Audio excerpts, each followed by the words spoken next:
प्यारे विद्यार्थियों नमस्कार। स्वागत है आप सभी का आपके अपने YouTube चैनल आरपी स्टडी में। तो जो भी विद्यार्थी राजस्थान सीईटी एग्जाम 2026 की तैयारी कर रहे हैं, सीईटी एग्जाम 2026 की तैयारी करने वाले सभी साथियों के लिए आज हम दोस्तों सीईटी का पूरा मॉडल पेपर देखेंगे। अब सबको पता है दोस्तों सीईटी के अंदर कई सारे बदलाव हो चुके हैं। भाई सीईटी की वैधता बढ़ाई जाएगी, साथ में सिलेबस में भी दोस्तों बहुत सारे आपको पता है ना। जिस तरीके से दोस्तों आलोक जी पेपर बना रहे हैं उस तरीके से पेपर का लेवल बहुत हार्ड रहने वाला है साथियों। प्लस पॉइंट दोस्तों इसके अंदर ये है, इस बार मैं आपको पूरा बता दूंगा एक बार कि जैसा पेपर आएगा किस तरीके से पेपर आएगा, कौन से सब्जेक्ट से कितने क्वेश्चन आएंगे साथियों। ठीक है, तो अगर आप भी सीईटी का एग्जाम देने की सोच रहे हो तो इस वीडियो को एक बार ध्यान से जरूर देखें साथियों। ये वीडियो कहीं ना कहीं आपके बहुत ज्यादा काम आने वाला है। तो चलिए साथियों शुभारंभ करते हैं आज के सेशन का। सबसे पहले दोस्तों देखेंगे अपन इसके अंदर मॉडल पेपर में हिंदी आएगी, राजस्थान जीके आएगा, विज्ञान आएगी, कंप्यूटर आएगी। ठीक है, तो चलिए शुभारंभ करते हैं। सबसे पहला क्वेश्चन आपके सामने हिंदी से पूछा हुआ है। सबसे पहला प्रश्न दोस्तों आपके सामने कहां से पूछा है? हिंदी से पूछा है कि भारतीय सेना बहुत शक्तिशाली है, सेना शब्द कैसा है? जब भी दोस्तों सेना के बारे में यहाँ पर देखिए, भारत की सेना बहुत शक्तिशाली है और फिर कहा गया है कि वाक्य में सेना शब्द क्या है? जातिवाचक है क्या साथियों, समुदायवाचक है, भाववाचक या व्यक्तिवाचक? तो जब सेना शब्द का दोस्तों जिक्र होता तब क्या हो जाएगा? समुदायवाचक। सेना क्या करता है साथियों? पूरे समुदाय का बोध करवाता है। ठीक है ना, सेना शब्द एक समूह या समुदाय का बोध कराता है, क्योंकि साथियों ये सैनिक के संगठन को संदर्भित करता है जो इकाई के रूप में कार्य करते हैं साथियों। सेना में कौन होते हैं? सैनिक होते हैं। बट यहाँ पर पूरा बताया सेना के बारे में बताया साथियों, तो आपका उत्तर रहेगा समुदायवाचक। अगला प्रश्न आपके सामने दोस्तों, पुरुषवाचक सर्वनाम के कितने भेद होते हैं? कमेंट करेंगे सभी के सभी विद्यार्थी। पुरुषवाचक सर्वनाम के कितने भेद होते हैं ये आपको बताना है। बहुत शानदार प्रश्न आपसे पूछा साथियों। बिल्कुल, तो पुरुषवाचक सर्वनाम होता है उत्तम पुरुष, मध्यम पुरुष और अन्य पुरुष। तो आपका उत्तर रहेगा ऑप्शन ए। ठीक है ना, कि पुरुषवाचक सर्वनाम के 3 भेद होते हैं प्यारे साथियों। चलिए आगे बढ़ते हैं। अगला प्रश्न, निम्नलिखित में से कौन सा विशेषण शब्द है? कमेंट करेंगे इनमें से कौन सा शब्द है दोस्तों? वो विशेषण शब्द है। देखिए, राष्ट्रीय, स्थान, अग्निकुरत या अग्निवेश। बताओ, विशेषण शब्द की आपको पहचान करनी है कि कौन सा शब्द यहाँ पर विशेषण वाला है। तो बिल्कुल राष्ट्रीय शब्द क्या है दोस्तों? राष्ट्रीय है ना, राष्ट्रीय शब्द ये यहाँ पर क्या है दोस्तों? एक विशेषण शब्द है। संज्ञा अर्थात सर्वनाम की विशेषता बताने वाले शब्द क्या कहलाते हैं दोस्तों? विशेषण कहलाते हैं। राष्ट्र एक संज्ञा है साथियों और इसका विशेषण ये रूप है राष्ट्रीय। ठीक है, तो जो भी विद्यार्थी ऑप्शन ए को सही कर रहा है बहुत बढ़िया। अगला प्रश्न आपके सामने, अकर्मक क्रिया के कितने भेद होते हैं? बिल्कुल दोस्तों, क्रिया तो आप सबको पता है साथियों, सकर्मक अकर्मक। बट मैं आपसे पूछ रहा हूं अकर्मक क्रिया के कितने भेद होते हैं? बहुत शानदार प्रश्न दोस्तों आपके सामने है। ठीक है ना, तो बिल्कुल सीईटी इस बार बहुत कंपलसरी है। सीईटी सभी विद्यार्थी कर लेना और बढ़िया तैयारी करना साथियों। तो बिल्कुल आपका उत्तर यहाँ पर दोस्तों रहेगा अकर्मक क्रिया है वो 2 प्रकार की होती है दोस्तों। देखो, क्रिया 2 प्रकार की होती है। पहली बात तो सकर्मक अकर्मक, और अकर्मक क्रिया भी यहाँ पर क्या होती है? 2 प्रकार की होती है, पूर्ण अकर्मक क्रिया और अपूर्ण अकर्मक क्रिया। तो आपका उत्तर यहाँ पर बी ऑप्शन एकदम राइट है। ठीक है, अगला दोस्तों, किस क्रम में भद्र का तद्भव रूप होगा? कमेंट करेंगे साथियों, भद्र का तद्भव किस में होगा? भला में होगा, बद्दा में होगा, बद में होगा या बदा में होगा? कमेंट करेंगे सभी के सभी साथी। यहाँ पर देखिए, भद्र का तद्भव रूप क्या होगा? भद्र का तद्भव रूप है वो आपको बताना है। सभी साथी कमेंट करेंगे। जिसने भी क्लास को लाइक एंड सब्सक्राइब नहीं किया है साथियों, क्लास को लाइक एंड सब्सक्राइब करें ताकि आपको सीईटी की कंटिन्यू क्लास मिलती रहे। ठीक है ना, चलिए बहुत अच्छा प्रश्न आपसे पूछा है। हाँ, बहुत बढ़िया। चलिए, रमेश कुमार, पंकज, विष्णु, बिल्कुल सबका उत्तर यहाँ पर आ रहा है। तो भला शब्द क्या है साथियों? यहाँ पर बिल्कुल भद्र का तद्भव बनेगा। ये ऑप्शन आपका राइट है। अगला प्रश्न आपके सामने, काम का तद्भव क्या होगा? देखिए, आपके तद्भव और दो दोस्तों क्वेश्चन है उसमें से बनता है कि काम का तद्भव। अगर काम को अपन क्या करेंगे दोस्तों? तद्भव में बदलेंगे। काम शब्द का तद्भव रूप अगर अपन करेंगे तो यहाँ पर दोस्तों क्या बढ़ जाएगा? तो यहाँ पर बनेगा कर्म। क्या बनेगा साथियों? कर्म। बिल्कुल आपका राइट है। अगला सवाल, बहिष्कार शब्द का संधि विच्छेद करना है दोस्तों। क्या करना है आपको? यहाँ पर बहिष्कार शब्द का संधि विच्छेद कीजिए। चलिए विद्यार्थियों, बहिष्कार करना है ना, तो बहिष्कार का संधि विच्छेद दोस्तों अपन अगर करें तो इसका राइट आंसर रहेगा बहि विसर्ग प्लस कार। क्या रहेगा साथियों? बहि विसर्ग प्लस कार। अगर पूछे संधि कौन सी है साथियों यहाँ पर, तो यहाँ पर संधि है साथियों बिल्कुल विसर्ग। कौन सी संधि है? विसर्ग संधि है साथियों। ठीक है, चलिए आगे बढ़ते हैं। संधि, सही संधि युक्त शब्द कौन सा है? यहाँ पर बताना है सही संधि किसके अंदर हुई है साथियों? गत्यावरोध, अभिप्सा और गुरु उपदेश और लघुतर। बताएंगे सही संधि युक्त शब्द कौन सा हो जाएगा यहाँ पर? तो बिल्कुल सही संधि की बात करें तो यहाँ पर गति प्लस अवरोध, गति अवरोध शब्द दोस्तों है वो एकदम क्या है, एकदम सही संधि हुई है। उसके बाद दोस्तों देखिए अभिस्सा की बात करें, अभिस्सा, तो यहाँ पर दोस्तों क्या पड़ेगा, अभिस्सा का बोलेंगे आपका अभिस्सा, यहाँ पर मात्रा है ये यहाँ पर सही नहीं है। ठीक है, गुरु उपदेश की बात करें साथियों, गुरु प्लस उपदेश, तो क्या बनेगा, गुरु उपदेश बनेगा, गुरु उपदेश नहीं बनेगा। ठीक है, लघु प्लस उत्तर, लघुत्तर, तो बिल्कुल लघु धन उत्तर जो आपका बनेगा वो बनेगा लघुत्तर। ठीक है, तो जो आपका राइट आंसर दोस्तों है ऑप्शन यहाँ पर ए राइट है। ठीक है, ए के साथ दोस्तों अगर ऑप्शन लघुत्तर को देखें तो लघुत्तर भी कहीं ना कहीं अपन को क्या है, सही होता नजर आ रहा है। ठीक है, चलिए आगे बढ़ते हैं। अभियान, अभियान शब्द में कौन सा उपसर्ग है? देखिए उपसर्ग शब्द के हमेशा आगे लगते हैं और प्रत्यय हमेशा शब्द के पीछे लगते हैं। ठीक है, तो अभियान शब्द में आपको बताना है कि कौन सा उपसर्ग का प्रयोग हुआ है। अभियान में दोस्तों जो आपका उपसर्ग है अभी, क्या हो जाएगा साथियों, अभी है वो यहाँ पर क्या है, बिल्कुल अभियान में अभी उपसर्ग लगा हुआ है। अगला प्रश्न दोस्तों, अंश प्लस एक प्रत्यय लगाने पे क्या शब्द बनेगा? देखिए यहाँ पर शब्द है अंश, अंश में क्या करेंगे अपन, एक प्रत्यय लगा देंगे। प्रत्यय भी बताया मैंने आपको कि शब्द के हमेशा पीछे जुड़ के अर्थ में परिवर्तन करते हैं। ठीक है, तो अंश धन एक कर देंगे तो क्या बन जाएगा, तो यहाँ पर दोस्तों आपका बन जाएगा आंशिक। क्या रहेगा answer? Option B is right answer. ठीक है, चलिए विद्यार्थियों आगे बढ़ते हैं। अगला सवाल, निम्न में से अमृत का पर्यायवाची नहीं है, निम्न में से अमृत का पर्यायवाची कौन सा नहीं है प्यारे साथियों? देखिए पीयूष, अमीय, अमी या विभू, बताओ फटाफट तरीके से सभी के सभी साथी, अमृत का पर्यायवाची कौन सा नहीं है प्यारे साथियों? तो अमृत का पर्यायवाची विभू नहीं होता है।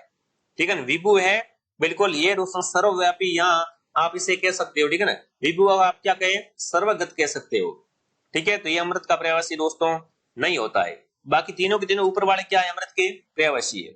अगला सवाल दोस्तों आपके सामने, निम्न में से कौन सा विलोम शब्द सही नहीं है ना, यहाँ पर बताएंगे कौन सा विलोम शब्द सही नहीं है प्यारे साथियों। चलिए, विलोम शब्द इष्ट का अनिष्ट, उर्वर का उसर, आशा का निराशा, आधुनिक का नवीन, तो कमेंट करेंगे निम्नलिखित में से कौन सा विलोम सही नहीं है प्यारे साथियों? तो वो आपका रहेगा आधुनिक। आधुनिक का विलोम दोस्तों नवीन नहीं होता है। आधुनिक का विलोम ध्यान रखना विद्यार्थियों, नवीन तो क्या होता है, प्राचीन का विलोम होता है। ठीक है ना, तो ऑप्शन डी आपका राइट है यहाँ पर। बहुत बढ़िया, आधुनिक का मतलब होता है मॉडर्न। ठीक है ना, हाँ, तो बिल्कुल जो आपका यहाँ पर आंसर रहेगा वो क्या रहेगा साथियों, वो रहेगा ऑप्शन डी। आधुनिक और नवीन दोस्तों समानार्थी है ना। आधुनिक और नवीन तो क्या है साथियों, समानार्थी होता है, विलोम नहीं है। इन दोनों में विलोम शब्द आमतौर पर क्या बनेगा, बिल्कुल प्राचीन बनेगा। ठीक है, बहुत बढ़िया, हाँ ओल्ड। चलिए विद्यार्थियों आगे बढ़े। अगला प्रश्न, इनमें से किस विकल्प में सभी शब्द शुद्ध है ना, सभी शब्द शुद्ध है वो किसके अंदर है, वो आपको पहचान करनी है। चलिए विद्यार्थियों पहचान करेंगे, निम्न में से किस विकल्प में सभी दिए गए शब्द शुद्ध है दोस्तों। तो देखिए विद्यार्थियों, संन्यास, संन्यास और शमशान, संन्यास और शमशान दोस्तों है वो क्या है यहाँ पर, बिल्कुल शुद्ध शब्द आपके सामने है। कवयित्री शब्द दोस्तों देखें यहाँ पर, कवयित्री शुद्ध है, लेकिन प्रज्वल है ये यहाँ पर गलत हो जाएगा। ठीक है, तत्कालीन अशुद्ध है, और यहाँ पर बिल्कुल त्रियतना, ये शब्द क्या है दोस्तों, अशुद्ध, ये भी अशुद्ध है।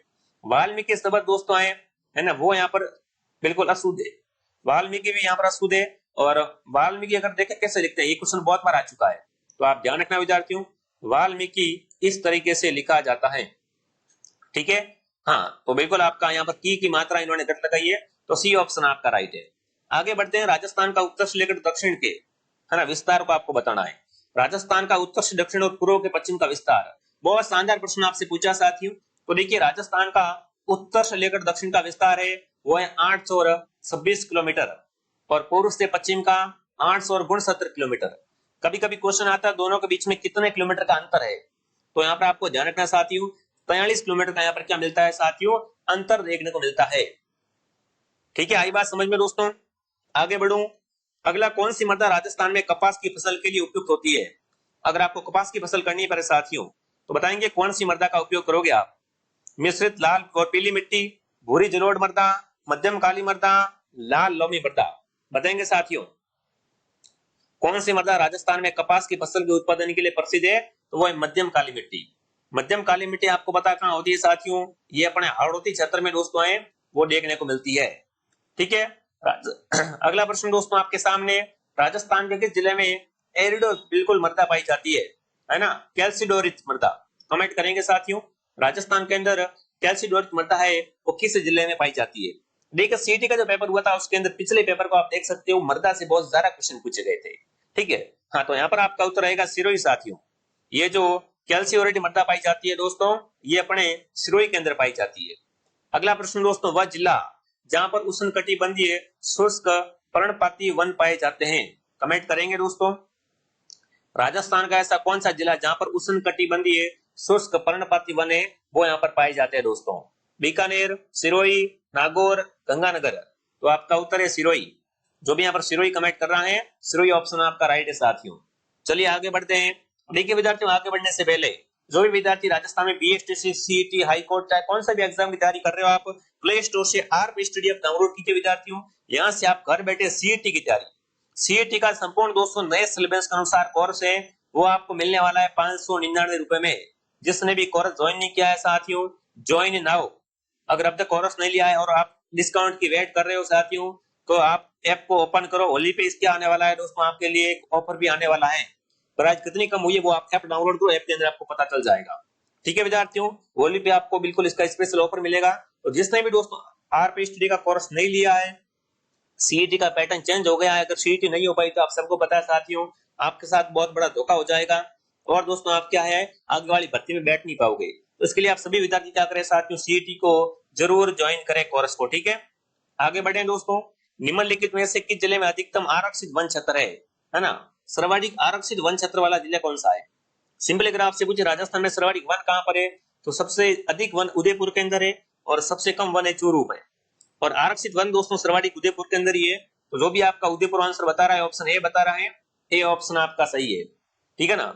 अगला प्रश्न आपके सामने पूछा है पर साथियों, राजस्थान राज्य में भू क्षेत्र की लंबाई की दृष्टि से नदियों का सही आरोही क्रम, बिल्कुल आपको बताना है साथियों, नदियों का सही आरोही क्रम है वो बिल्कुल व्यवस्थित करना है। बहुत यूनिक क्वेश्चन, बहुत अच्छा प्रश्न आपसे पूछा साथियों। नदियों को अगर आरोही क्रम में करेंगे तो सबसे पहले आएगी साथियों बनास, जिसकी लंबाई 512 किलोमीटर है। तो सबसे पहले क्या आएगी दोस्तों, बनास 500, मैं लिख देता हूं नीचे 500, लगभग 512 किलोमीटर। उसके बाद दोस्तों आएगी कांतली, बिल्कुल यहाँ पर कांतली में इन्होंने क्या कर दिया, थोड़ा सा गड़बड़ कर दिया है। ठीक है, कांतली के बाद चंबल, चंबल के बाद लोणी। ठीक है, हाँ तो बिल्कुल देखिए यहाँ पर थोड़ा सा और मैं बता देता हूँ। कांतली की तो देखिए वो लगभग 100 बताई जा रही है, पर थोड़ा यहाँ पर क्या है व्यवस्थित कर लेना आप। उसके बाद चंबल दोस्तों 370, और बात करें लोणी की तो लोणी दोस्तों है वो अपनी 400 बिल्कुल 95 किलोमीटर है। ठीक है, बिल्कुल आपका ऑप्शन डी आपका राइट है। ठीक है, तो बिल्कुल ऑप्शन के हिसाब से तो यहाँ पर डी ऑप्शन सही रहेगा। अगला प्रश्न आपके सामने, निम्न में से राजस्थान की सबसे बड़ी कृत्रिम झील कौन सी है। राजस्थान की सबसे बड़ी बिल्कुल बढ़ते क्रम में बताना था ना, हाँ तो कांतली, चंबल, लोणी, बनास आता। बिल्कुल यहाँ पर देखो विद्यार्थियों, अगर बढ़ते क्रम में आपसे पूछा है ना, आरोही क्रम मतलब लंबाई के बढ़ते क्रम में सबसे पहले कांतली, चंबल, लोणी और बनास, बिल्कुल ए ऑप्शन आपका यहाँ पर क्या होता, सही होता। ठीक है, अगला सवाल, राजस्थान की सबसे बड़ी कृत्रिम झील साथियों है वो जयसमंद झील है। ठीक है ना, ध्यान रखना दोस्तों, कैसी झील है, मीठे पानी की। राजस्थान की किस प्रसिद्ध झील पर नटनी का चबूतरा है। नटनी का चबूतरा हमारे साथियों है वो है पिचोरा झील पर, और पिचोरा झील राजस्थान के उदयपुर के अंदर है। कहां पर है दोस्तों, उदयपुर के अंदर। अगला प्रश्न देखते हैं क्या पूछा आपसे, राजस्थान की पवित्र झील, राजस्थान के सबसे पवित्र, देखो सिली शहर तो कहां पर है, अलवर के अंदर है। बहुत बार प्रश्न आता है कि अलवर किस झील के लिए प्रसिद्ध है दोस्तों, सिली शहर के लिए। फतेह सागर झील कहां पर है, फतेह सागर झील है उदयपुर में। बालसमंद झील कहां पर है साथियों, बालसमंद झील है जोधपुर में। और पुष्कर झील दोस्तों कहां पर है, अजमेर के अंदर, जो कि राजस्थान की सबसे पवित्र झील मानी जाती है। ठीक है, चलिए आगे बढ़ते हैं। कोटा बैराज का निर्माण किस उद्देश्य से किया गया था। बात करेंगे साथियों कोटा बैराज के बारे में, इसका जो निर्माण किया गया था वो कौन से उद्देश्य को लेकर किया गया था। तो पहले साथियों कोटा बैराज का निर्माण सिंचाई के उद्देश्य से, इसके लिए दोस्तों सिंचाई के उद्देश्य से किया गया था। सी ऑप्शन आप सबका राइट है। चलिए आगे बढ़े। इंदिरा गांधी नहर के पूर्ण होने पर राजस्थान में कितने क्षेत्रों को जो लाभ प्राप्त हो सकेगा। बिल्कुल आपको बताना है साथियों कि इंदिरा गांधी नहर के पूर्ण होने पर राजस्थान के कितने क्षेत्र को सिंचाई का लाभ प्राप्त हो सकेगा। वो यहाँ पर लगभग 19 लाख, 19 पॉइंट बिल्कुल 65 लाख हेक्टेयर में क्या होगा दोस्तों, सिंचाई होगी।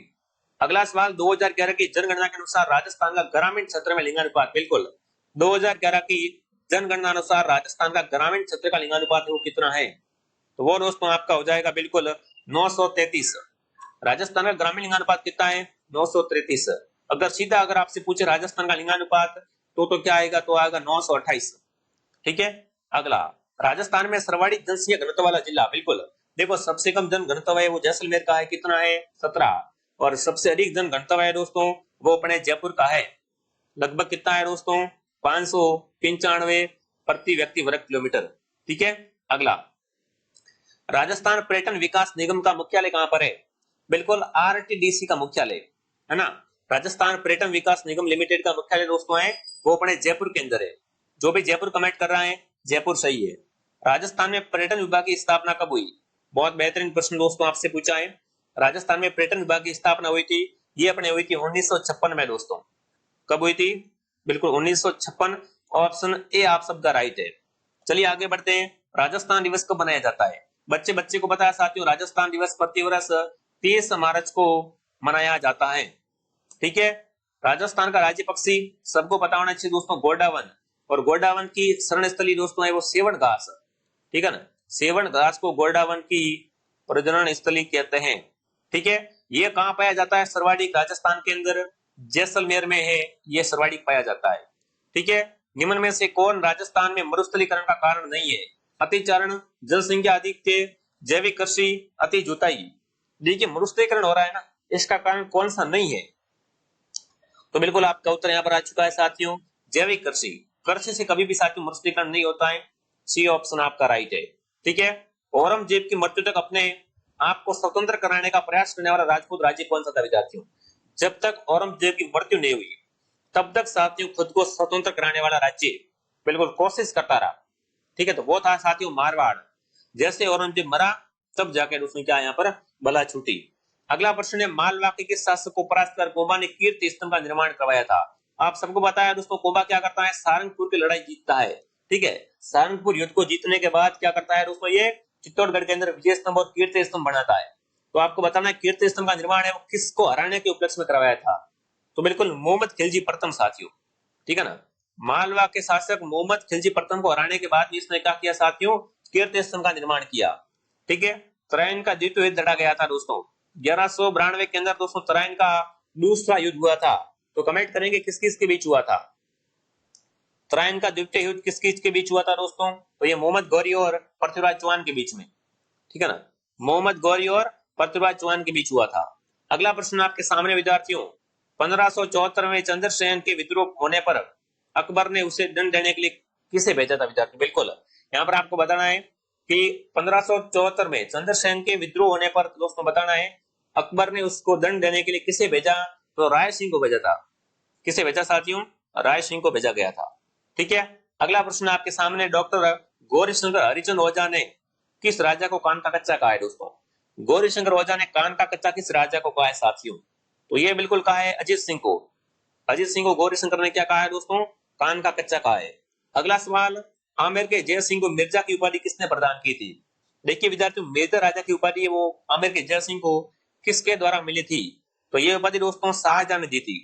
ठीक है ना, 1637 में साथियों बिल्कुल जय सिंह को मिर्जा की उपाधि है वो शाहजहां ने सम्मानित किया था। अगला प्रश्न आपके सामने आने से पहले विद्यार्थियों, देखिए जो विद्यार्थी सीईटी की तैयारी करना चाहते हैं, सीईटी का संपूर्ण कोर्स 12th लेवल के सीईटी का संपूर्ण कोर्स आपको संपूर्ण पाठ्यक्रम कवरेज करवाया जाएगा विशेष मार्गदर्शन के साथ में। और 100% जो 2026 का जो पैटर्न है उसी के आधार तैयारी करवाई जा रही है। तो प्ले स्टोर से आरपी स्टडी को डाउनलोड कीजिए। अगर पेमेंट किसी और से करना है, कोर्स के बारे में कोई जानकारी चाहिए साथियों, तो आप क्या करें, यहाँ पर हेल्पलाइन से कॉन्टेक्ट करें। वैसे तो देखो कोर्स में बहुत कम फीस रखी हुई, इसके बाद अगर आप ऐप डाउनलोड करोगे तो वहां पर डिस्काउंट आपको मिल जाएगा। ठीक है, तो ज्वाइन कर लो। निम्न में से कौन सा समाचार पत्र और स्थापना सही नहीं है? देश हितेशनी अजमेर, सर्वोदय वाहक बांसवाड़ा, जय भूमि जोधपुर, प्रताप बिल्कुल प्रभात जयपुर।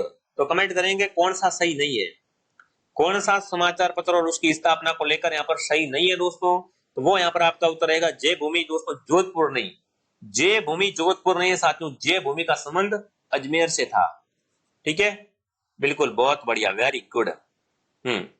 अगला सवाल दोस्तों आपके सामने, राजस्थान में इक्की आंदोलन का सूत्रपात किसने किया था?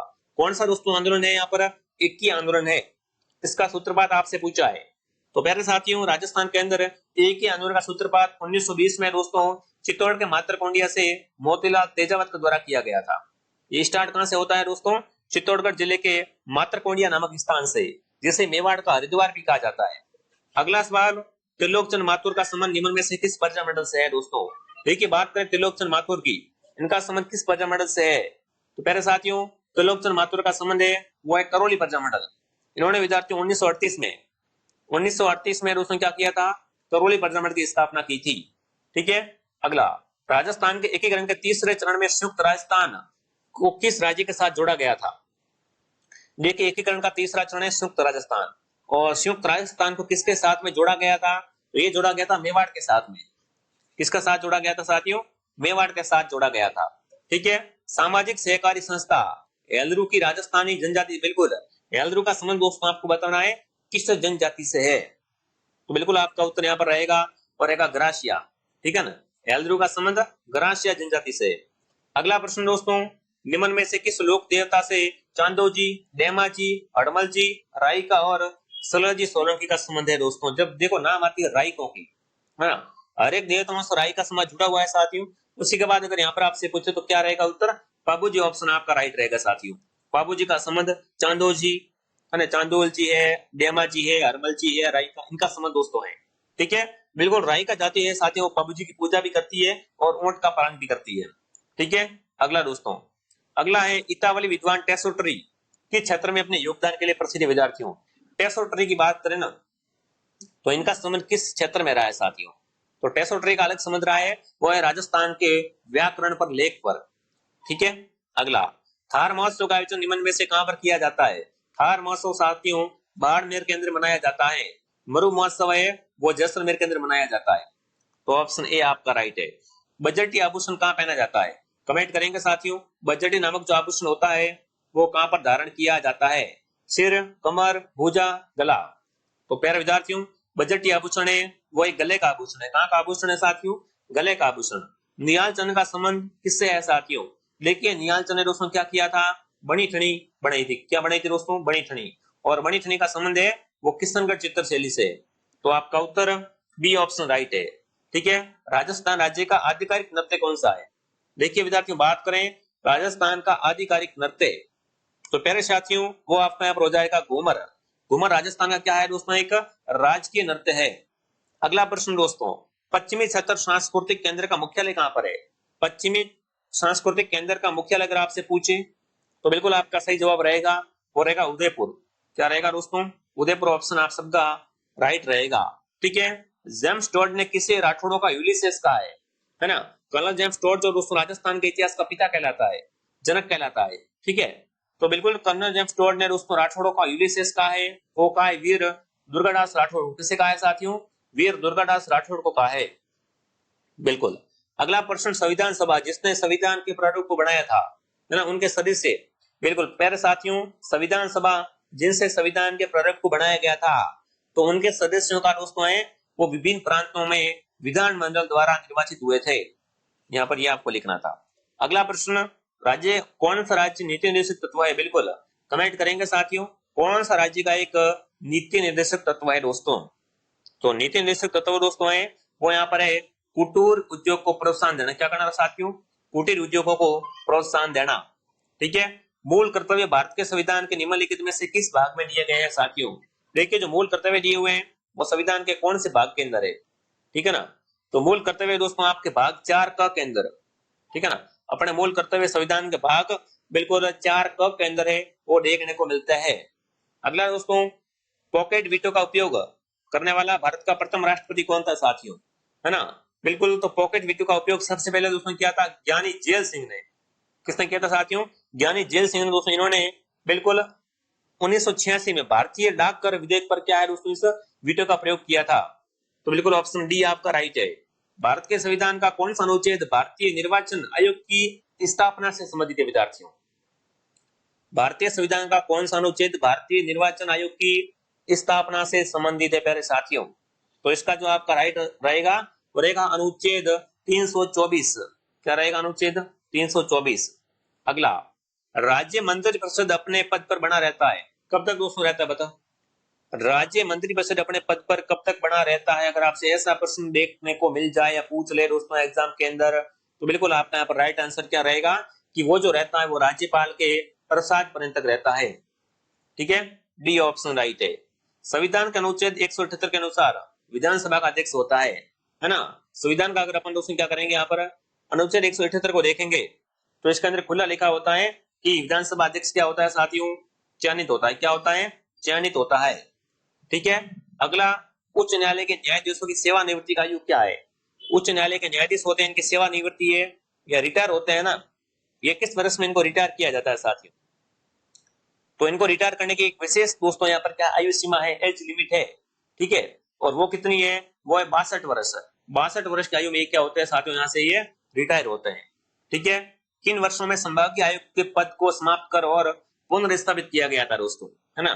संभागीय आयुक्त को क्या है, पद को समाप्त किया गया, फिर उसको पुनर्स्थापित भी किया गया था। तो ये अपने किया गया था वर्ष 1962 में समाप्त किया गया था और 1987 में पुनः स्थापित किया गया था। ठीक है, अगला है हास्य गैस कौन सी है? साइंस का प्रश्न आपसे पूछा साथियों कि इनमें से हास्य गैस, है ना, बिल्कुल व्यक्ति हंसता रहता है, तो हास्य गैस दोस्तों है नाइट्रस ऑक्साइड। बी ऑप्शन आपका राइट है। ठीक है, अगला है साथियों मृत तृष्णा का उदाहरण है ना। मृत तृष्णा का उदाहरण कौन सा है वो आपको बताना है। तो मृत तृष्णा का उदाहरण दोस्तों है वो है पूर्ण आंतरिक परावर्तन का। ये बिल्कुल मृत तृष्णा क्या है? पूर्ण आंतरिक परावर्तन का उदाहरण है। ठीक है, अगला सामान्यतः वर्णाढ्यता, जिससे दोस्तों कलर ब्लाइंडनेस कहा जाता है, ये क्या है?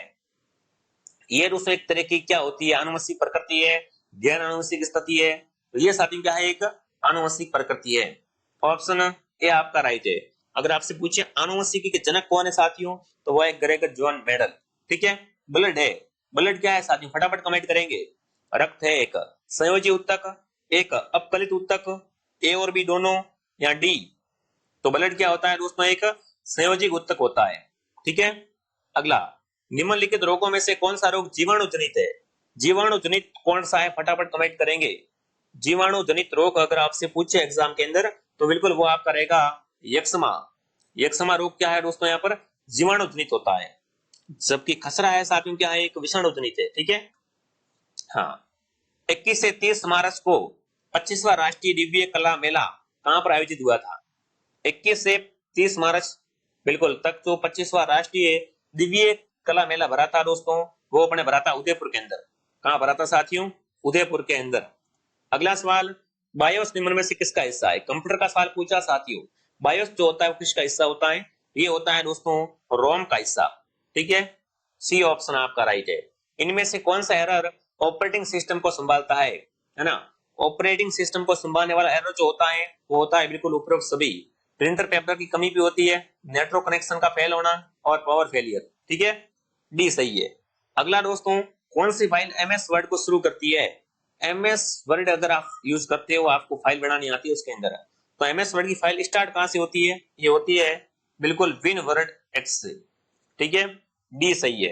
अगला है दोस्तों, किसी कॉलम के आइटम को कुछ अनुक्रम या क्रम में व्यवस्थित करने की प्रक्रिया को क्या कहते हैं दोस्तों? तो उसे दोस्तों कहते हैं सॉर्टिंग। क्या कहते हैं? सॉर्टिंग कहा जाता है। ठीक है विद्यार्थियों, तो ये आज का सेशन था। आप कमेंट करेंगे आज की क्लास आपको कैसी लगी साथियों। अगर आपको इस क्लास में मजा आया है, क्लास को लाइक शेयर सब्सक्राइब जरूर करें और ऐसी ऐसी क्लास प्राप्त करने के लिए विद्यार्थियों हमारे चैनल को सब्सक्राइब करें। और जिन्होंने कोर्स नहीं लिया है दोस्तों सीईटी का अगर आप पहली बार एग्जाम दे रहे हो दोस्तों, तो सीईटी कोर्स लेके बढ़िया तरीके से तैयारी करो, तब जहां का आपका नंबर है वो आएगा। क्योंकि सीईटी के अंदर बहुत सारे बदलाव, नेगेटिव मार्किंग, सीईटी की वैधता, सीईटी का पेपर का पैटर्न चेंज करना, बहुत सारी समस्या आपके सामने आ सकती है। ठीक है विद्यार्थियों, चलिए तो मैं आपको मिलता हूँ नेक्स्ट क्लास में। जय हिंद, जय भारत।